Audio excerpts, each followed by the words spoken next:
Welcome, everybody, to this month of love. But before I get into my spicy reads that I'm going to read this month, let's talk about what I read last month in the month of January. And I totally forgot to do one of these videos for December, but that's okay because December wasn't a great reading month for me. Holidays, stuff going on, etc., etc., etc.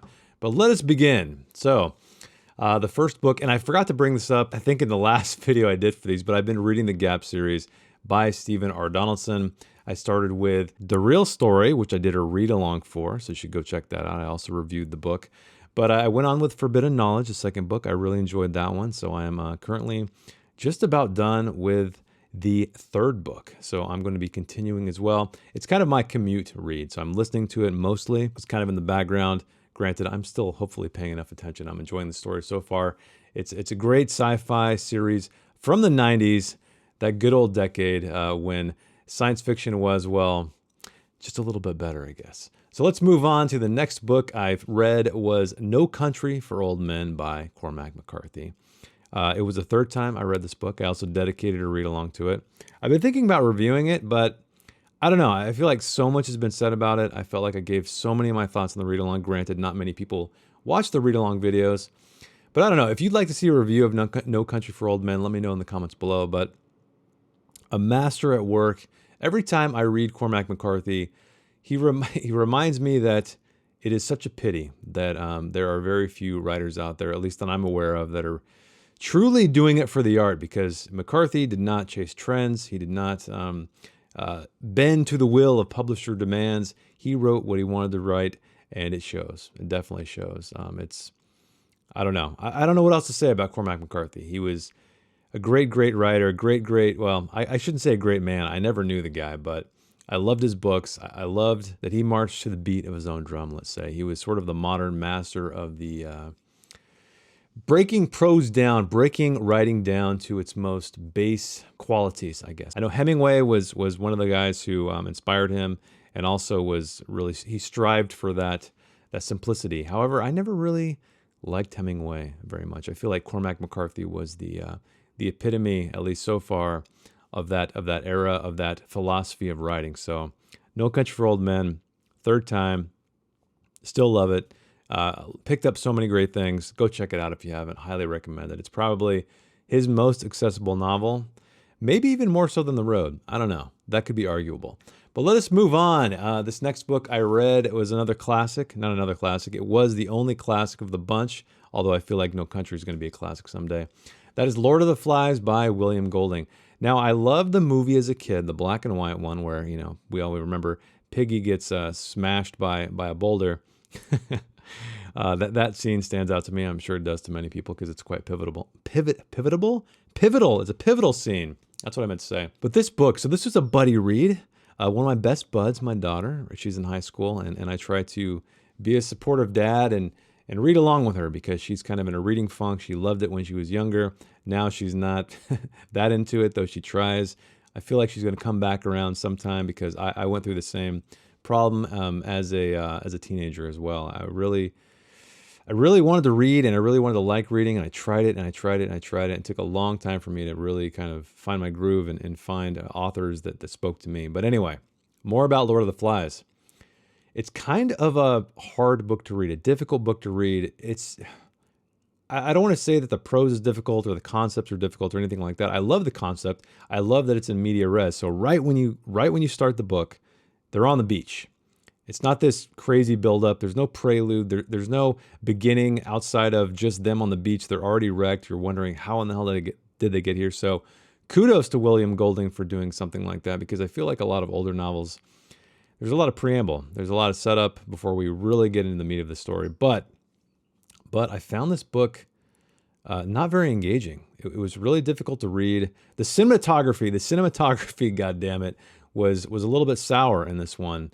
And it kind of got boring and it lost steam. And even though I knew the story, and it's a simple story, it's not a complex story. And those are my favorite kinds, right? The simple ones about a few characters. Granted, there's a lot of kids in this one, but I don't know. Something about it just stunk. I can't recommend Lord of the Flies. I love the story. It's weird because I love the story. I love this kind of psychological experiment, sociological experiment of these kids. and what comes to pass, as you know. But just the experience of it, like I said, the cinematography just wasn't there. So not really a fan of the novel, unfortunately, even though it's a short one. It was kind of a slog to get through. All right, the next book I read was The Paths We Have Taken by L.R. Hunter, the grimdark, multi-POV, debut fantasy by a friend of mine, friend of the channel. I had him on, actually, to talk about this book, and we had a really great chat. I love talking to writers about their books. So if you're a writer out there and you would love to be on this channel and have me pick your brain, granted, I have to read the book first because that is a prerequisite. I don't want to know nothing about the book. I want to be familiar with the book, and so it helps inform my questions and hopefully breeds a more interesting conversation out there. But yeah, I'd love to talk to more of you out there. I know a handful of writers, and I've had them on, but I'm sure there's plenty more. So go check out The Paths We Have Taken. It was if you're looking for something in the realm of Baker, maybe even George R. R. Martin, I think you're going to find that fits the bill for you. And in fact, book 2, so he structured these interestingly. There's 8 arcs. There's going to be 8 arcs at some point. So the first arc, book 2, just came out. Go check it out, February 1st. I know this video is late, but it's available, and I think for a limited time, book 1 is absolutely free, so no excuses. Go check it out. The next book I read was This Thing Between Us by Gus Moreno. So this book, picked it up on a sale a long time ago. Totally forgot about it because I'm notorious for collecting Kindle books because they're so easy. You know, $2, $3, why not? And my wife actually read this one recently, kind of on a whim. I can't remember if she read something about it or heard something about it, or anyway, she really loved it. She liked it a lot. And I said, you know what? This is going to be a great shift from an epic fantasy to something a little bit quieter, horrific, maybe, right? Horrific. It is a horror novel. It's about this man who lost his wife. And he's kind of in this weird stream of consciousness mode in the beginning where he's at her funeral. He's surrounded by her family, friends, everybody, and he's kind of going through the motions trying to collect himself because obviously he's been through quite an ordeal. And anyway, he ships himself off to Colorado. He's like, fuck it, I'm out of here. I need to find myself. I need to collect myself. And then horrific things begin to happen. And horror novels for me, I love horror. I grew up on horror. I say that all the time, but they rarely get under my skin. And I will have to say that even though this book, I liked a lot about it, there will be a review coming, so I'll give you all of my collected thoughts. But there is just some things about this this thing between us, that it was great sometimes, and it kind of didn't amount to much at the end. At least I didn't think so. But there's some really great cinematic, creepy moments in this book. At least two, at least two in this one. There's a little bit of a Mexican folklore aspect to it too, which is really cool. But anyway, yeah, I recommend it. I think it's a good read. It's really short, but anyway, I'll get more into my final thoughts, my full thoughts, my detailed thoughts with a review, but This Thing Between Us. The last book I read in January was a recommendation by one of you out there. Yes, I love it when you guys send me recommendations, and I forget the gentleman's name. I will remember when I review it. I will give you 100% credit, I swear. But anyway, I think it came off of my John Langan The Fisherman review, because I said in that review that he gets Lovecraft, and so many writers out there try to emulate Lovecraft.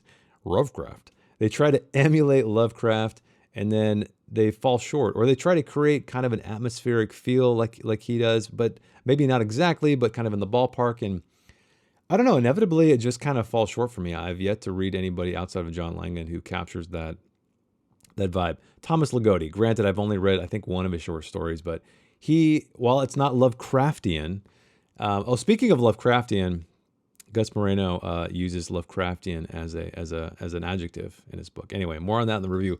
But this book, Grotesquerie, it's a collection of short stories, and yeah, I think this one, he has a vibe. He definitely has a vibe. Unfortunately, in this book, while I enjoyed, I would say, most of the stories, I felt like the first 2 were really weird to kind of kick this thing off, because I felt like maybe about story 3 or 4 is when really Richard Gavin's voice appeared to me. It revealed itself to me, and I found myself going, okay, I get this guy. little bit Ligotti, a little bit Lovecraft, a little bit Cronenberg, maybe? Should I say Cronenberg? Yeah, maybe a little bit Cronenberg. So he's doing his own thing. Granted, there's a lot of Lovecraftian inspiration in this. I don't want to say there's any tentacle monsters because I didn't find any, but just something about the feeling of the writing, right? It's really steeped in atmosphere. I do recommend it. So thank you out there. Please comment below to remind me, but I'll go back and I'll give you credit when I review it. But thank you so much for that. That was a great palate cleanser. It was a great way for me to just, I don't know, end the month on a high, horrific note. It's a really short read, totally worth your time. There will be a full review coming. I know I'm behind on reviews. I apologize for that. I'm going to try my best to record The Boys Life review this weekend. Maybe it will be out this weekend, maybe not. We'll see. But I've been really wanting to get to that one. I've been thinking about doing a different format for that, but probably not. I never came up with an idea. So editing, Jason cutting in here because I forgot one book, and that is Alice, A Ghost Story by my good friend Mats Evenson, horror writer hailing from Gothenburg, Sweden. I had him on the channel way back with his debut, The Beast of St. Ender, and this is his follow-up. It's a novella, Alice, A Ghost Story. Yes, it is a ghost story, if you can tell from the title. Very reminiscent of The Woman in Black in a way, which I also had him on the channel to talk about because that is I think it's his favorite book, or at least one that's been highly impactful in his personal life and his writing life. But this one's about a reporter. She's sent off to go report on this baron, this reclusive guy out in the woods somewhere. And on the way, her coach gets in a terrible accident and she's weaned back to health on the manor.